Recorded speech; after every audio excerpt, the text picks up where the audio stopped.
ആ ജീവിതത്തിൽ പ്രവാസം എന്ന് പറയുന്ന ആ ഒരു അവസ്ഥ പോലും അള്ളാഹുവിൻ്റെ തീരുമാനപ്രകാരമായിരുന്നു. ഞാൻ ഓർത്തു, ഈ 2 ദിവസം സമയങ്ങൾക്ക് മുൻപേ ഉള്ള ആ ഒരു നിമിഷത്തിൽ, ഏതാനും നിമിഷം നമ്മൾ എയർപോർട്ടിൽ ഇങ്ങനെ ഫ്ലൈറ്റിന് വേണ്ടി കാത്തിരിക്കുന്ന 2 മണിക്കൂർ എൻ്റെ ഉള്ളിലൂടെ പോയ ചിന്തകളാണ്. എൻ്റെ ഉപ്പ ഗൾഫുകാരനല്ല. എൻ്റെ ഉപ്പ നാട്ടിൽ റിട്ടയർഡ് BDO ആയിരുന്നു. എൻ്റെ ഉപ്പാൻ്റെ മണം ഇല്ലാതെ എനിക്ക് ഉറങ്ങാൻ പറ്റൂലായിരുന്നു. കാരണം പുതയ്ക്കാൻ വേണ്ടിയിട്ട് രാത്രി ഉറങ്ങുമ്പോൾ പുതക്കാൻ ഞാൻ ഉപ്പാൻ്റെ തുണിയാണ് ഉപയോഗിക്കുക. എൻ്റെ ഉപ്പ ഒരു ദിവസം അല്ലെങ്കിൽ കുറച്ച് നേരമൊക്കെ ഉടുത്ത് ഊരിയിട്ട തുണി ഉണ്ടാവും, അതിനൊരു പ്രത്യേക മണമാണ്. ഉപ്പ കുട്ടിക്കൂറ പൗഡറാണ് ഉപയോഗിക്കുക. ഈ പൗഡറും ഉപ്പാൻ്റെ വിയർപ്പും കൂടിയൊക്കെ കലർന്നൊരു പ്രത്യേക മണമുണ്ട് കേട്ടോ. ഈ മണം ഉണ്ടെങ്കിലേ എനിക്ക് ഉറങ്ങാൻ പറ്റുള്ളൂ. ചെറുപ്പത്തിലേ കുഞ്ഞു കുട്ടിയായപ്പോൾ മുതലേ എനിക്കുള്ള ശീലമാണെന്ന് ഉമ്മ പറയും. അപ്പോൾ അത് ദിവസവും മുഖത്തിട്ട് അത് പുതച്ച് കിടക്കുന്നത് കൊണ്ട് എനിക്കതിൻ്റെ ഒരു മൂല്യം മനസ്സിലായിട്ടുണ്ടായിരുന്നില്ല. അതില്ലാണ്ടാവുമ്പോഴുള്ളൊരവസ്ഥ മനസ്സിലായിട്ടുണ്ടായിരുന്നില്ല. 16-ാമത്തെ വയസ്സിൽ കല്യാണം കഴിഞ്ഞ് ഇണയുടെ അരികിലേക്ക് പോയ അന്ന് അത് മനസ്സിലായി എന്താണ് ആ അവസ്ഥ എന്നുള്ളത്. ഉപ്പാൻ്റെ ആ പുതപ്പിൻ്റെ മണം ഇല്ലാത്തത് കൊണ്ട് ഉറങ്ങാൻ പറ്റിയിട്ടുണ്ടായിരുന്നില്ല, ഉറക്കം വന്നിട്ടുണ്ടായിരുന്നില്ല. പക്ഷേ ഉപ്പയുടെ മണം വേണം, ഉപ്പയുടെ പുതപ്പ് വേണമെന്ന് ആഗ്രഹിച്ചത് കൊണ്ട് അടുത്ത ദിവസം കല്യാണം കഴിഞ്ഞ ഉമ്മയും എല്ലാവരും നമ്മളൊരു കാണാൻ വരലുണ്ട് അല്ലേ. പിറ്റേ ദിവസം നമ്മൾ വീട്ടിലേക്ക് കാണാൻ വരും, അടുക്കള കാണാൻ വരിക എന്നൊക്കെ പറയും. അന്ന് വരുമെന്ന് അറിഞ്ഞതുകൊണ്ട് ഉമ്മാനെ വിളിച്ച് ഞാൻ പറഞ്ഞു, ഉമ്മ നിങ്ങൾ വരുമ്പോൾ ഉപ്പാൻ്റെ ഒരു തുണിയും കൊണ്ടുവരണം കേട്ടോ. അങ്ങനെ ഉമ്മ തുണിയും കൊണ്ടുവന്ന് ആ തുണി പുതച്ചിട്ടാണ്, ആ തുണി മുഖത്തിട്ടിട്ടാണ് ഞാൻ ഉറങ്ങാറുണ്ടായിരുന്നത്. ആ തുണി ഇപ്പോഴും എൻ്റെ കയ്യിൽ ഉണ്ടാവാൻ സാധ്യത ഉണ്ട്, എടുത്ത് പാത്ത് വെച്ചിട്ടുണ്ട്. എൻ്റെ ഉപ്പ ഉണ്ട്, എൻ്റെ വീട്ടിലുണ്ട്. എനിക്ക് തോന്നുമ്പോഴൊക്കെ ഉപ്പാനെ പോയി കാണാം, ഉപ്പാനെ കെട്ടിപ്പിടിച്ച് ഉമ്മ കൊടുക്കുക, ഉമ്മാനെ കെട്ടിപ്പിടിച്ച് ഉമ്മ കൊടുക്കുക. അന്ന് എയർപോർട്ടിൽ 2 ദിവസം മുൻപ് എയർപോർട്ടിൽ ഇരുന്ന സമയത്ത് ഞാൻ പഠിച്ചവനോട് കുറേ നന്ദി പറഞ്ഞിട്ടുണ്ട്. എൻ്റെ ഉപ്പാനെ പഠിച്ചോനെ ഗൾഫുകാരനാക്കിയില്ലല്ലോ, എൻ്റെ ഇണയ തമ്പുരാനെ ഗൾഫുകാരനാക്കിയില്ലല്ലോ എന്ന് ഞാൻ പഠിച്ചവനോട് നന്ദി പറഞ്ഞിട്ടുണ്ടായിരുന്നു. കുറച്ച് ദിവസം മാത്രമേ ഞാൻ പിരിഞ്ഞിരുന്നിട്ടുള്ളൂ. അതുകൊണ്ട് തന്നെ ഈ വേദന അനുഭവിക്കുന്ന 2 ദിവസത്തെ മാത്രം വേദന അനുഭവിക്കുന്ന ഞാനെങ്കിൽ വർഷങ്ങളോളം പ്രവാസത്തിലേക്ക് കടക്കേണ്ടി വന്ന, തികച്ചും അള്ളാഹുവിൻ്റെ തീരുമാനപ്രകാരം മാത്രം പ്രവാസ ജീവിതത്തിലേക്ക് എത്തിപ്പെട്ട നമ്മുടെ സുഹൃത്തുക്കളുടെ, സഹോദരന്മാരുടെ ആ ഒരു വിധി എന്ന് പറയുന്നത് ഇങ്ങനെ മനസ്സിൽ ഓർക്കുകയാണ്. പക്ഷേ എന്നിരുന്നാലും കേൾക്കൂലേ, 10-30 വർഷം ഗൾഫിൽ നിന്നിട്ട് എന്തേ ഉണ്ടാക്കി, അല്ലെങ്കിൽ 40 വർഷം ഗൾഫിൽ നിന്നിട്ട് ഓനൊരു പുരയും കൂടെ ഇല്ല, അല്ലെങ്കിൽ ഓന് സമ്പത്തൊന്നുമില്ല എന്നുള്ളത് പലപ്പോഴും ഞാനൊക്കെ ചിലപ്പോൾ പറഞ്ഞിട്ടുണ്ടാവുമായിരിക്കും. കാരണം അത് അനുഭവിക്കാത്ത ഒരാളായതുകൊണ്ട് സുഖമായിട്ടത് പറയാം. നമുക്ക് അനുഭവമാണല്ലോ ഏറ്റവും വലിയ ഗുരു എന്ന് പറയുന്നത്, അനുഭവം മാത്രമാണ്. അതുകൊണ്ട് തന്നെ അത് അനുഭവം ഇല്ലാത്തത് കൊണ്ട് തന്നെ ഒരു പക്ഷേ എൻ്റെ വായിൽ നിന്ന് പോലും ഒക്കെ വന്നു പോയിട്ടുണ്ടാവും, കുറേ കാലം ഗൾഫിൽ നിന്നിട്ട് എന്താ ഉണ്ടാക്കിയത് അല്ലെങ്കിൽ എന്താ സമ്പാദിച്ചത് എന്നൊക്കെ ചോദിച്ചിട്ടുണ്ടാവും. പക്ഷേ പഠിപ്പിച്ചു, കെട്ടിച്ചു, സഹായിച്ചു അല്ലേ, കുറേ മന്ദിരങ്ങളുണ്ടാക്കി, കുറേ എത്തീംഖാനകളുണ്ടാക്കി, കുറേ പള്ളികളുണ്ടാക്കി. നാട്ടിലുള്ള ഏത് നന്മകളിൽ നിന്നാണ് പ്രവാസികളെ ഒഴിവാക്കാൻ പറ്റുക? എടുത്തു നോക്കിക്കഴിഞ്ഞാൽ നാട്ടിലുള്ള എല്ലാ നന്മകളിലും പ്രവാസികളുടെ പങ്കുണ്ടാവും. പരിശുദ്ധ ഖുർആൻ അള്ളാഹു നമ്മോട് പറയുന്നുണ്ട് ഖുർആനിലൂടെ, നിങ്ങൾ പ്രതിഫലം ഒന്നും പ്രതീക്ഷിക്കാതെ പ്രവർത്തിക്കുക. ഒരുപക്ഷെ അംഗീകാരം ലഭിച്ചോളണമെന്നില്ല, ഒരുപക്ഷെ അതുകൊണ്ട് നേട്ടങ്ങളൊന്നും ലഭിച്ചു കൊള്ളണമെന്നില്ല, നാട്ടുകാർ നിങ്ങളെ പുകഴ്ത്തി പാടിക്കൊള്ളണമെന്നില്ല, നിങ്ങളെ ബഹുമാനിച്ചോളണമെന്നില്ല. പക്ഷേ ഉപാധികളില്ലാതെ അള്ളാഹുവിൻ്റെ പ്രതിഫലം മാത്രം പ്രതീക്ഷിച്ചുകൊണ്ട് നിങ്ങൾ പ്രവർത്തിക്കുക എന്ന് പറയുന്ന അള്ളാഹുവിൻ്റെ മഹത്തായ വചനങ്ങൾ ഇങ്ങനെ നമ്മുടെ മുന്നിൽ പ്രത്യക്ഷപ്പെടുകയാണ്. മഹാനായ സൂഫി അനസൗരി അവറുകൾ പറയുന്നുണ്ട്, നിങ്ങൾ ധീരന്മാരുടെ പ്രവർത്തികളിൽ ഏർപ്പെടുക. അടുത്ത ചോദ്യം വരികയാണ്, എന്താണ് ധീരന്മാരുടെ പ്രവർത്തികൾ? ധീരന്മാരുടെ പ്രവർത്തികൾ എന്നറിയപ്പെടുന്ന ആ പ്രവർത്തികൾ എന്തൊക്കെയാണ്? അദ്ദേഹം വിവരിക്കുകയാണ്, ഹലാലായ മാർഗത്തിൽ അധ്വാനിക്കുകയും ഹലാലായ മാർഗത്തിൽ നേടുകയും അധ്വാനിക്കുകയും ചെയ്യുകയും ആ അധ്വാനിച്ചത് തൻ്റെ കുടുംബത്തിനു വേണ്ടി ചിലവഴിക്കുകയും ചെയ്യുന്നവരാണ് ധീരന്മാർ. അവരാണ് ധീരന്മാർ എന്ന് പറയുമ്പോൾ തീർച്ചയായും തൻ്റെ കുടുംബത്തിനു വേണ്ടി സമയങ്ങളെടുത്ത് ജോലിയെടുത്ത് ഒരുപാട് പ്രയാസങ്ങളും ഒരുപാട് നഷ്ടങ്ങളും ഉണ്ടായിട്ടും അവയൊക്കെ സഹിച്ചുകൊണ്ട് ഈ നാട്ടിൽ വന്ന് പ്രവാസം എന്ന് പറയുന്ന ആ വിധിയിലേക്ക് എത്തപ്പെട്ട സുഹൃത്തുക്കൾ. ഇന്ന് ഇവിടെ ഏറ്റവും കൂടുതൽ പറയാൻ ആഗ്രഹിക്കുന്ന ഒന്ന് മറ്റൊന്നുമല്ല, നമ്മളെയൊക്കെ കുടുംബങ്ങളെക്കുറിച്ചാണ്. നാട്ടിൽ ജീവിക്കുന്ന, നാട്ടിൽ ജോലി ചെയ്യുന്ന ഒരു ഡോക്ടർ അല്ലെങ്കിൽ ഒരു കൗൺസിലർ എന്നുള്ള രൂപത്തിൽ നിങ്ങളടുത്ത് പങ്കുവയ്ക്കാൻ ആഗ്രഹിക്കുന്ന ചില കാര്യങ്ങളുണ്ട്. എൻ്റെ ക്ലിനിക്കിൽ ഞാൻ ഒരു ഫാമിലി കൗൺസിലർ എന്നുള്ള രൂപത്തിലാണ് ക്ലിനിക്കിൽ ഏറ്റവും കൂടുതൽ പേഷ്യൻസ് വരാറുള്ളത്. ഫാമിലി കൗൺസിലിങ്ങിന് വേണ്ടിയിട്ടാണ്. ഇതിൽ ഓരോ ദിവസവും 6 വർഷമായി ഞാൻ എൻ്റെ ക്ലിനിക്ക് സ്റ്റാർട്ട് ചെയ്തിട്ട് ഓരോ വർഷവും 1-2 പ്രവാസി കുടുംബങ്ങളെ ഞാൻ കണ്ടുമുട്ടാറുണ്ട്. പ്രവാസ ലോകത്ത് നിന്നും വരുന്ന ആളുകളെ എൻ്റെ ക്ലിനിക്കിലേക്ക് വരുന്നവരിൽ നിന്നും അവരുടെ മക്കളുടെ പ്രശ്നങ്ങൾ ഞാൻ നേരിടാറുണ്ട്. അപ്പോഴൊക്കെ ആഗ്രഹിക്കാറുണ്ട്, എന്തുകൊണ്ട് ഇങ്ങനെ സംഭവിക്കുന്നു, അല്ലെങ്കിൽ എന്തുകൊണ്ട് ഈ മക്കൾക്ക് ഇങ്ങനത്തെ പ്രശ്നങ്ങൾ വരുന്നു എന്നൊരു വേള പ്രവാസം എന്താണെന്ന് അനുഭവിച്ചിട്ടില്ല എങ്കിലും അവരുടെയൊക്കെ പങ്കുവെക്കലിൽ നിന്നും അവരുടെ ആ പ്രയാസങ്ങളുടെ ആ കൂടിച്ചേരലിൽ നിന്നും ഒടുവിൽ പരിഹാരത്തിലേക്ക് ഇങ്ങനെ എത്തിച്ചേരുന്ന ആ അവസ്ഥയിൽ നിന്നും എന്തുകൊണ്ട് ഇങ്ങനെ സംഭവിച്ചു എന്ന ആ കാരണത്തെ തിരയലിൽ നിന്നും പലപ്പോഴും കിട്ടാറുണ്ട്. അതുകൊണ്ട് തന്നെ ഇത്തരം ഒരു വേദി കിട്ടിയ അവസരത്തിൽ ഞാൻ നിങ്ങളടുത്ത് പങ്കുവെക്കാൻ ആഗ്രഹിക്കുന്ന ചില കാര്യങ്ങളാണ് നമ്മുടെ കുടുംബം. അത് എന്തുകൊണ്ട് ഇങ്ങനെയൊക്കെ സംഭവിക്കുന്നു, അല്ലെങ്കിൽ ഇങ്ങനെ സംഭവിക്കാതിരിക്കാൻ എന്ത് ചെയ്യണമെന്ന് ഞാൻ എന്നോടെന്ന പോലെ ഓരോ നിമിഷവും വൈകുന്നേരം ക്ലിനിക്ക് അടച്ച് വീട്ടിലേക്ക് പോകുമ്പോൾ സ്വയം ഒരു വിലയിരുത്തൽ നടക്കാറുണ്ട്. ഇന്ന് മുന്നിൽ വന്ന് കണ്ണുനീരൊഴുക്കിയ, ഇന്ന് മുന്നിൽ വന്ന് സങ്കടങ്ങൾ പറഞ്ഞ എന്നെപ്പോലെയുള്ള ഉമ്മമാർ, എൻ്റെ ഇണയെപ്പോലെയുള്ള വാപ്പമാർ, എന്നെപ്പോലെയുള്ള കുടുംബങ്ങൾ, അവർ പെട്ടുപോയ ആ ആപത്തുകളിൽ അവരനുഭവിക്കുന്ന ആ ദുഃഖങ്ങൾ ഞങ്ങൾക്കും ഇല്ലാതിരിക്കാൻ, ഭാവി ജീവിതത്തിൽ ഒരിക്കലും അവരിൽ ഉൾപ്പെടാതിരിക്കാൻ എന്ത് ചെയ്യണം, എങ്ങനെയാവണം, എങ്ങനെയെല്ലാം ആയി തീരരുത് എന്നൊരു അസസ്മെൻറ്റ് നടത്താറുണ്ട് എപ്പോഴും. അതിൽ നിന്നും കിട്ടുന്ന ചില പാഠങ്ങൾ, അല്ലാതെ മറ്റൊന്നുമല്ല. നിങ്ങളെയൊക്കെ പോലെ തന്നെ യാതൊരു പ്രത്യേകതകളും ഇല്ലാത്ത ഒരാളാണ്.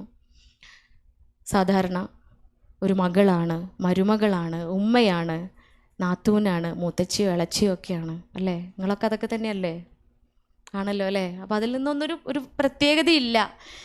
മജ്ജയും മാംസവും ചിന്തയും വിചാരങ്ങളൊക്കെ ഉള്ള ഒരു പെണ്ണിൻ്റെ എല്ലാ ചിന്തകളും ഒക്കെ ഉള്ള ഒരാൾ മാത്രമാണ്. പക്ഷേ ഒരു പ്രത്യേകത എന്താണെന്ന് വെച്ച് കഴിഞ്ഞാൽ, മനസ്സിലാക്കുന്ന ഒന്ന്, കുറേ പ്രശ്നങ്ങളുമായിട്ട് കുറേ ആളുകൾ മുന്നിൽ വരാറുണ്ട്. അതുകൊണ്ട് തന്നെ എന്തൊക്കെയാണ് നമ്മളെ അലട്ടുന്ന പ്രശ്നങ്ങൾ, നമ്മളെ അലട്ടുന്ന പ്രയാസങ്ങൾ എന്ന് അറിയാറുണ്ട്. ഒരുമിച്ച് ചിന്തിച്ച് ഒരുമിച്ച് കൂടിച്ചേർന്ന് തീരുമാനങ്ങളിലേക്ക് എത്താറുണ്ട്. അത് മാത്രമായിരിക്കും ഒരുപക്ഷെ ഇങ്ങനെ നിങ്ങളുടെ മുൻപിൽ ഇത്രയും ദൂരം താണ്ടി വന്ന് ഇങ്ങനെ സംസാരിക്കാൻ പ്രാപ്തയാക്കിയത്. അൽഹംദുലില്ലാ. അപ്പോൾ ആ കുടുംബം നമുക്കറിയാം, പരിശുദ്ധ ഖുർആൻ മാസ്മരികമായ വരികളിലൂടെ നമ്മെ ഓർമ്മിപ്പിക്കുകയാണ്. അഊദു ബില്ലാഹി മിനശ് ശൈത്വാനിർ റജീം. ഖൂ അൻഫുസകും വ അഹ്ലീകും നാറ. നിങ്ങളെയും നിങ്ങളുടെ കുടുംബത്തെയും കത്തിജ്വലിക്കുന്ന നരകാഗ്നിയിൽ നിന്നും കാത്തുരക്ഷിക്കുക.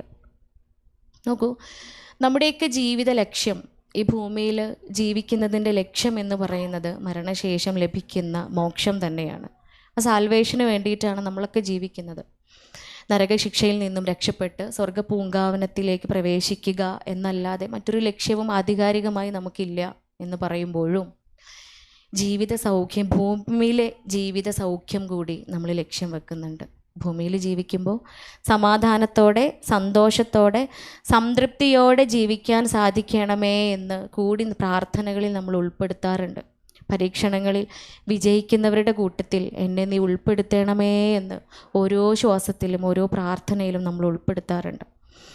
ഇവിടെ ഈ ഏറ്റവും വലിയ ലക്ഷ്യം എന്ന് പറയുന്ന സ്വർഗത്തിന് വേണ്ടിയിട്ട് നാം മനുഷ്യർ ഓരോരുത്തരും ലക്ഷ്യമിട്ട് ഇങ്ങനെ ഓടുകയാണ്, പ്രവർത്തിക്കുകയാണ്. അവിടെ നമ്മൾ ഓരോരുത്തരോടും പറയുകയാണ്, നീ നരകത്തിൽ നിന്നും രക്ഷപ്പെട്ട് സ്വർഗത്തിലേക്ക് അടുക്കുക, തിന്മകളിൽ നിന്നും വിട്ടു നിന്നുകൊണ്ട് നന്മകൾ ചെയ്തുകൊണ്ട് സ്വർഗ്ഗ പൂങ്കാവനത്തിലേക്ക് അടുക്കുക എന്ന് പറയുമ്പോൾ നീ എന്ന് അള്ളാഹു വിശേഷിപ്പിക്കുന്ന ആ ഞാനും നിങ്ങളും, നമ്മളോട് ചേർത്ത് പറയുകയാണ്, ഒറ്റയ്ക്ക് പോണ്ട, ഒറ്റയ്ക്കല്ല നീ പോവേണ്ടത്, നിൻ്റെ കുടുംബം കൂടി നിന്നോട് കൂടെയുണ്ട്.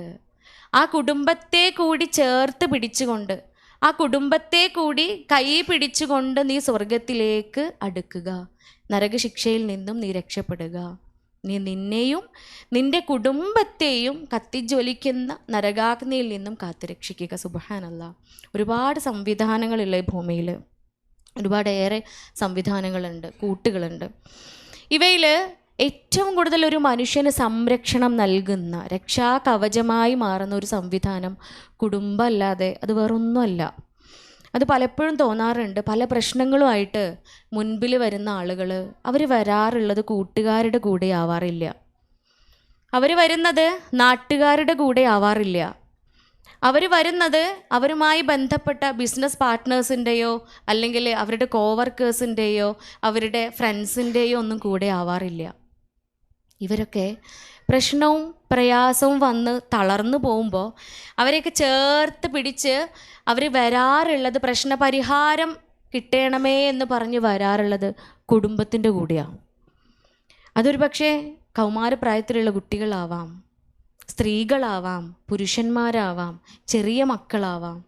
ഏത് പ്രായത്തിലും ഏത് ജോലിയിലും ഏത് സ്ഥാനമാനങ്ങളിലും ഇരിക്കുന്ന ആളുകളാണെങ്കിലും ഇവരൊക്കെ ഒരു പ്രശ്നം വരുമ്പോൾ, പ്രയാസം വരുമ്പോൾ അതിന് പരിഹാരം എന്നോണം ഇറങ്ങിത്തിരിക്കാറുള്ളത് കുടുംബത്തിൻ്റെ കൂടെയാണ്. കാരണം എന്തുകൊണ്ടാണ്? പ്രശ്നം വരുമ്പോൾ, പ്രയാസം ഉണ്ടാവുമ്പോൾ, മനസ്സിന് ബുദ്ധിമുട്ടുണ്ടാവുമ്പോൾ നമ്മളെ ചേർത്ത് പിടിക്കുക ഏറ്റവും കൂടുതൽ നമ്മളെ കുടുംബങ്ങളാണ്. അതുകൊണ്ട് തന്നെയാണ് സിഗ്മണ്ട് ഫ്രോയിഡ് എന്നറിയപ്പെടുന്ന മനഃശാസ്ത്രത്തിൻ്റെ പിതാവ് എന്നറിയപ്പെടുന്ന മഹാൻ 1700ഓളം കുടുംബങ്ങളിൽ നടത്തിയ ഒരു പഠന റിപ്പോർട്ട് പറയുന്നത് ഇങ്ങനെയാണ്.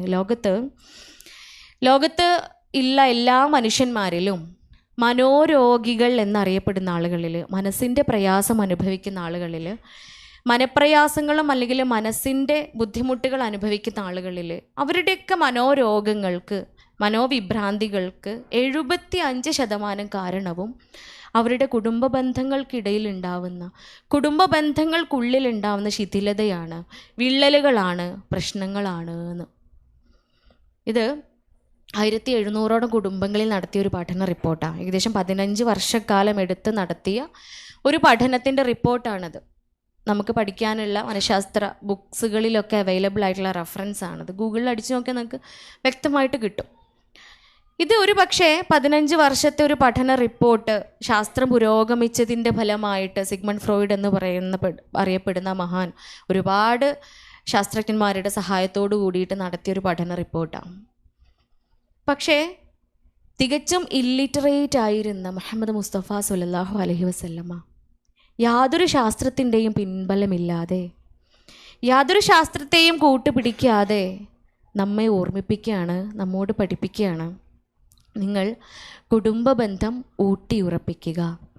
കുടുംബബന്ധം ഊട്ടിയുറപ്പിക്കുന്നവനും ഞാനും നാളെ സ്വർഗപൂങ്കാവനത്തിൽ ഇപ്രകാരമായിരിക്കും. കുടുംബബന്ധം മുറിക്കുന്നവൻ നമ്മിൽപ്പെട്ടവനല്ല.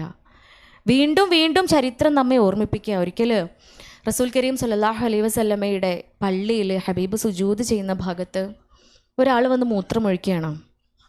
സഹാബിമാർക്ക് എല്ലാവർക്കും കോപം വന്നു. ഉടനെ അവരെല്ലാവരും കൂടെ ചേർന്ന് ഈ വ്യക്തിയെ അവിടെ നിന്നും ആട്ടി ഓടിക്കാൻ ഒരുങ്ങുകയാണ്. പക്ഷേ ഹബീബ് തടുക്കുക ചെയ്തത്. അല്ലാതെ റസൂല് തടുത്തിട്ട് പറയാണ്, ഒരിക്കലും പാടില്ല, പടച്ചോൻ പുറത്ത് കൊടുക്കുന്നവനാണ്, തൗബ നൽകുന്നവനാണ് അള്ളാഹു.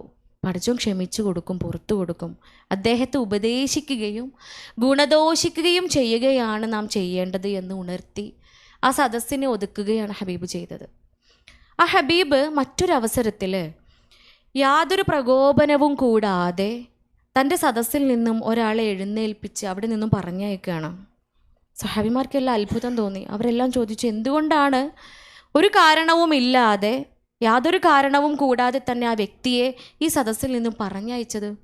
കാരണം അള്ളാൻ്റെ ഹബീബ് സല്ലല്ലാഹു അലൈഹി വസല്ലമ പള്ളിയിൽ മൂത്രമൊഴിക്കുക എന്ന വലിയ ഒരു തെറ്റ് ചെയ്ത ആളെ പോലും ഇവിടെ നിന്നും പറഞ്ഞയക്കാനോ അപമാനിക്കാനോ സമ്മതിക്കാത്ത അത്രയും ഹൃദയ വിശാലതയുള്ള മഹാനാണ്. എന്തുകൊണ്ടാണ് അദ്ദേഹം ഈ ഒരു സന്ദർഭത്തിൽ ഇങ്ങനെ ചെയ്തത് എന്ന ചോദ്യത്തിന് ഹബീബ് നൽകിയ മറുപടി ഇങ്ങനെയായിരുന്നു: അയാൾ കുടുംബബന്ധം മുറിച്ചവനാണ്. അതുകൊണ്ട് തന്നെ എൻ്റെ സദസ്സിലിരിക്കാൻ യോഗ്യനല്ല എന്നതായിരുന്നു മറുപടി. ഈ ഹബീബ് യാതൊരു ശാസ്ത്രത്തിൻ്റെയും പിൻബലമില്ലാതെ, മനഃശാസ്ത്രത്തിൻ്റെയോ 1700 കുടുംബങ്ങളിൽ നടത്തിയ പഠനത്തിൻ്റെയോ ഫലമല്ലാതെ നമ്മോട് ഓരോരുത്തരോടും ഉണർത്തുകയാണ്, നിങ്ങൾ കുടുംബബന്ധം ഊട്ടിയുറപ്പിക്കുക. വർഷങ്ങൾക്കിപ്പുറം 1500 വർഷങ്ങൾക്ക് മുൻപേ ഹബീബ് നമ്മെ പഠിപ്പിച്ച അതേ കാര്യം വർഷങ്ങൾക്കിപ്പുറം ശാസ്ത്രം തെളിയിക്കുകയാണ്. 75% മനോരോഗങ്ങളുടെയും രോഗകാരണമെന്ന് പറയുന്നത് ബന്ധങ്ങൾക്കുള്ളിൽ ഉണ്ടാകുന്ന ശിഥിലതയാണ്, ബന്ധങ്ങൾക്കിടയിൽ ഉണ്ടാകുന്ന വിള്ളലുകളാണ് എന്ന് പറയുമ്പോൾ സുബ്ഹാനല്ലാഹ്, നാം ഓർക്കുക, ഇസ്ലാം ഈസ് ആൻ ഐഡിയോളജി. അതൊരു ജീവിത രീതിയാണ്, ഒരു മതം എന്നതിലുപരി. ഒരു മനുഷ്യന് ആരോഗ്യവാനായി ജീവിക്കുവാൻ എന്തെല്ലാം വേണം? എറ്റേണൽ സാൽവേഷൻ എന്നതിലുപരി, അല്ലെങ്കിൽ അത്ര തന്നെ ആഴത്തിലും അർത്ഥത്തിൽ ഈ ഭൂമിയിൽ ആരോഗ്യവതിയായി ജീവിക്കുവാൻ ഞാൻ എന്തെല്ലാം സ്വീകരിക്കണം, ഞാൻ എന്തെല്ലാം ആയിത്തീരണം? ആരോഗ്യം, ഹെൽത്ത് എന്നതിൻ്റെ ഡെഫിനിഷൻ തന്നെ നമുക്കറിയാം അല്ലേ? എന്താണ്? What is health? Health is physical, mental and social well-being, not merely the absence of diseases in the World Health Organization പറയുമ്പോൾ ശാരീരികമായും മാനസികമായും സാമൂഹികമായും നാം ഓരോരുത്തരും അനുഭവിക്കുന്ന സുസ്ഥിരാവസ്ഥയാണ് ആരോഗ്യം. അത് വെറും രോഗമില്ലാത്ത അവസ്ഥയല്ല. എനിക്ക് കാലുവേദന ഇല്ല, ഊരവേദന ഇല്ല, മുട്ടുവേദന തീരെ ഇല്ല, ഷോൾഡർ പെയിന് പിന്നെ ഞാൻ അനുഭവിച്ചിട്ട് പോലും ഇല്ല, ഷുഗറും പ്രഷറും കൊളസ്ട്രോളും ഹൈപ്പർ തൈറോയിഡിസും ഹൈപ്പോതൈറോയിഡിസും ഒന്നുമില്ല അല്ലേ? നമ്മളെ ഭാഷയിൽ തൈറോയിഡേ ഇല്ല നമ്മൾ പറയല്ലേ. അതൊന്നും എനിക്കില്ലാത്തത് കൊണ്ട് ഐ എം ഹെൽത്തി നമുക്ക് പറയാൻ പറ്റുമോ? എന്തെന്നെയാളെ നിങ്ങളൊക്കെ ഇങ്ങനെ മസിൽ പിടിച്ചിരിക്കണേ? പറ്റുമോ? ഐ എം ഹെൽത്തി എന്ന് പറയാൻ പറ്റുമോ? പറ്റൂല. ഷുഗറും പ്രഷറും കൊളസ്ട്രോളും ഇല്ല എന്ന് വിചാരിച്ച് ഞാൻ ഹെൽത്തി അല്ല. ഇടയ്ക്കിടയ്ക്കൊരു മൈഗ്രെയിനാണ് ഡോക്ടറെ അല്ലേ? ഇടയ്ക്കിടയ്ക്ക് ഒരു മൈഗ്രെയിനാണ്. MRI എടുത്ത് നോക്കി, CT എടുത്ത് നോക്കി, ഒന്നുമില്ല, ഒന്നും കാണുന്നില്ല. പക്ഷേ ഇടയ്ക്കൊരു തലവേദനയാണ്. ചിലപ്പോൾ തലേൻ്റെ വലത് ഭാഗത്ത്, ചിലപ്പോൾ തലേൻ്റെ ഇടത് ഭാഗത്ത്, ചിലപ്പോൾ തലേൻ്റെ മുൻപിൽ, ചിലപ്പോൾ ബാക്കിൽ. ചിലപ്പോൾ കിടന്നാലും ഉറക്കം വരില്ല. ഇനി 12 മണിയായി ഞാനൊന്ന് കണ്ണ് മാളിയാൽ തന്നെ 2 മണിയാകുമ്പോൾ ഞാൻ ഉണരും, പിന്നെ ഉറങ്ങാൻ കഴിയില്ല. ഇടയ്ക്ക് നെഞ്ചിൻ്റെ ഉള്ളിൽ ഒരു കെട്ടലാണ് എന്നൊക്കെ പറയും നമ്മളെ നാട്ടിലെ പേഷ്യൻസ് വന്നിട്ട് ക്ലിനിക്കിൽ എന്ന് പറയണത്. നെഞ്ചിൻ്റെ ഉള്ളിൽ എന്തോ കെട്ടിക്കിടക്കണ പോലെയാണ്. കൊളോണോസ്കോപ്പി എടുത്തു, എൻഡോസ്കോപ്പി എടുത്തു, USG ചെയ്തു, അതിലൊന്നും ഒരു പ്രശ്നവുമില്ല. അതിലൊന്നും കണ്ടുപിടിക്കാൻ സാധിക്കാത്ത എന്തോ ഒന്ന് ഉള്ളിൽ. ചിലപ്പോൾ ഭക്ഷണം ഇറങ്ങണില്ല ഡോക്ടറെ, എനിക്ക് തൊണ്ടയിൽ ക്യാൻസർ ഉണ്ടോ, ബയോപ്സി വരെ എടുത്ത് നോക്കി, ഒന്നുമില്ല. അസുഖങ്ങളുടെ യാതൊരു ലക്ഷണങ്ങളും ഇല്ല, പക്ഷേ ഭക്ഷണം ഇറങ്ങണില്ല, ഇവിടെ എന്തോ കെട്ടിക്കിടക്കണ പോലെയാ. നോക്കൂ, ഉറക്ക ഗുളിക കുടിക്കാതെ, ആൻറ്റി ഡിപ്രസൻസ് കഴിക്കാതെ, സ്ലീപ്പിംഗ് പിൽസ് കഴിക്കാതെ, അൽഹംദുലില്ലാ ചൊല്ലിക്കൊണ്ട് അതൊരു കുടിലായിരിക്കാം ഒരു പക്ഷേ. മഴയിൽ നിന്നും വെയിലിൽ നിന്നും മാത്രം എന്നെ സംരക്ഷിക്കുന്ന 4 ചുവരുകളും ഒരു മേൽക്കൂരയും മാത്രമുള്ളൊരു വീടായിരിക്കാം. ഒരു വേള കുടിലെന്ന് മാത്രം വിശേഷിപ്പിക്കാൻ സാധിക്കുന്ന ഒരിടമായിരിക്കാം. തൊട്ടരികിലുള്ള ബംഗ്ലാവിൽ നിന്നും, അതിൽ നിന്നും ആഡംബരങ്ങളോ സുഖലോലുപതകളോ എല്ലാം എനിക്ക് നൽകാമെന്ന് പറഞ്ഞാലും ഒരു വേള ഞാൻ കയറി ചെല്ലാൻ ആഗ്രഹിക്കുന്ന ഒരു കുടിലുണ്ട്. അവിടെ ഈ ഉറക്ക ഗുളികയുടെയോ ആൻറ്റി ഡിപ്രസൻസിൻ്റെയോ സഹായമില്ലാതെ എനിക്ക് ഉറങ്ങാൻ സാധിക്കുന്നുവെങ്കിൽ അത് തന്നെയാണ് എൻ്റെ സമാധാനക്കൂട്, അത് തന്നെയാണ് എനിക്ക് ഏറ്റവും പ്രിയപ്പെട്ട ഇടം. അൽഹംദുലില്ലാ എന്ന് നമുക്ക് പറയാൻ സാധിക്കുന്നുണ്ടോ? നമ്മിൽ ഏൽപ്പിക്കപ്പെട്ട ഉത്തരവാദിത്തങ്ങൾ നാം നിറവേറ്റുന്നുണ്ട്. പരിശുദ്ധ ഇസ്ലാം മതം പഠിപ്പിക്കുകയാണ്, നിങ്ങൾ ഓരോരുത്തരും ഉത്തരവാദിത്തങ്ങൾ ഏൽപ്പിക്കപ്പെട്ടവരാണ്. എന്നോടാ പറയണത്, നമ്മോട് ഓരോരുത്തരോടുമാണ് പറയണത്. നമ്മളൊക്കെ ഉത്തരവാദിത്തങ്ങൾ ഏൽപ്പിക്കപ്പെട്ടവരാണ്. നാളെ ആ ഉത്തരവാദിത്തങ്ങളെക്കുറിച്ച് നിങ്ങൾ ഓരോരുത്തരും ചോദ്യം ചെയ്യപ്പെടുകയും ചെയ്യും. എന്തൊക്കെയാണ്? പുരുഷന്മാരുടെ അടുത്ത് പറയാ, പുരുഷന്മാരെ, നിങ്ങൾ മാതാപിതാക്കളുടെയും ഭാര്യാസന്താനങ്ങളുടെയും ഉത്തരവാദിത്തങ്ങൾ ഏൽപ്പിക്കപ്പെട്ടവരാണ് എങ്കിൽ, നമ്മൾ സ്ത്രീകളോട് പറഞ്ഞതെന്താ? സ്ത്രീകളെ, നിങ്ങൾ ഭർതൃഗൃഹത്തിൻ്റെ അധിപകളാണ്. കഴിച്ചില്ലായില്ലേ നമ്മൾ അല്ലേ? ചില്ലറ പണിയാണ് നമുക്ക് കിട്ടിയത്. ആണുങ്ങൾക്ക് എണ്ണി പറഞ്ഞു കൊടുത്തേക്കണ്. എന്തൊക്കെയാ? മാതാപിതാക്കളുടെയും ഭാര്യാസന്താനങ്ങളുടെയും ഉത്തരവാദിത്തങ്ങൾ ഏൽപ്പിക്കപ്പെട്ടവരാണ് എങ്കിൽ നമുക്ക് ഏൽപ്പിച്ചു തന്നത് പേരെടുത്ത് പറഞ്ഞിട്ടില്ല, ഭർതൃഗൃഹത്തിൻ്റെ അധിപകളാണ്. വീണ്ടും ഇസ്ലാം പഠിപ്പിക്കുക, അൽമർഅതു റാഇയത്തുൻ ഫീ ബൈത്തി സൗജിഹാ. ഞാനും നിങ്ങളൊക്കെ നമ്മുടെ ഭർതൃഗൃഹത്തിൻ്റെ റാണികളാണ്. റാണികൾ എന്ന് പറയുമ്പോൾ നമ്മൾ ഓർക്കണം, ഞാൻ റാണിയാണോ?